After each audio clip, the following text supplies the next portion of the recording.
Step 5 for downloading your torrent is to adjust your upload and download settings.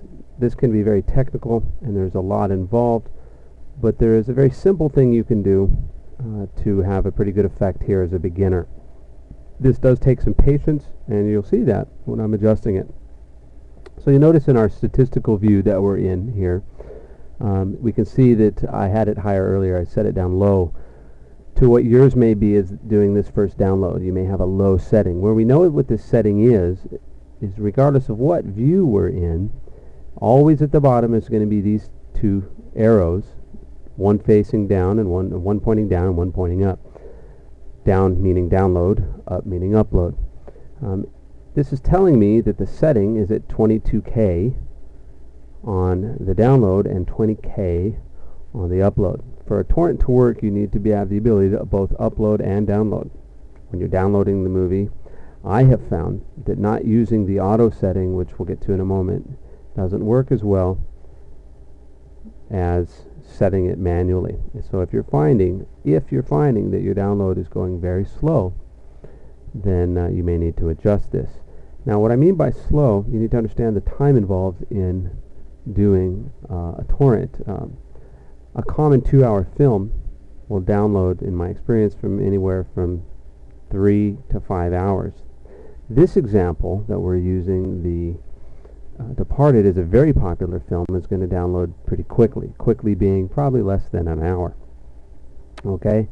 So if you want to adjust this, if you feel you need to, these are the settings that I find work best for me. As I set my upload setting up at around 2 gigs, you'll notice that I right-clicked, which this pop-up window is what makes this a hassle, and then you also have the bottom of your screen, so you got to get right in there, right-click, and get this window to pop up. And then on this window, there's a scale.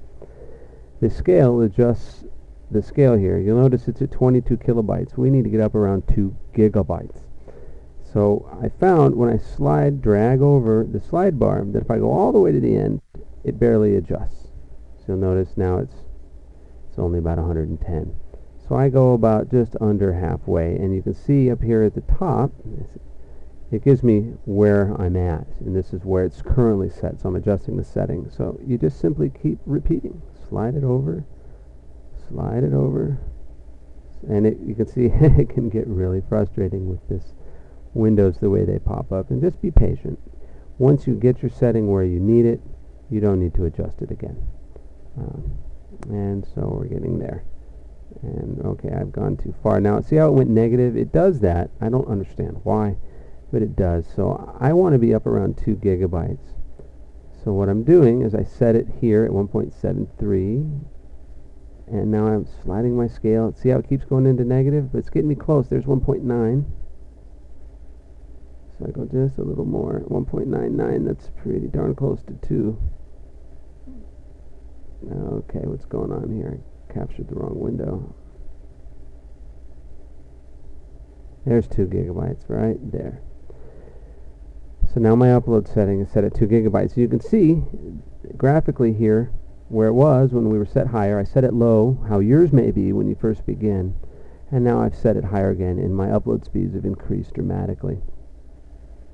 For the download speeds have increased dramatically. It'll go up and down anyway. Like now, it's decreasing all on its own. That's just how it works. It goes up and it goes down, and you just need to be patient. For upload speeds, it's the exact same thing, except you're trying to set it a little bit lower probably. I have found the best setting for me is when I'm downloading is to have the upload set at about 20 kilobytes and the downloads set at about 2 gigabytes. Once you've set your setting, you don't need to adjust it again. You can go through the tutorial once you're more experienced and learn a myriad of ways to adjust these settings, but for now, that's all you need to do.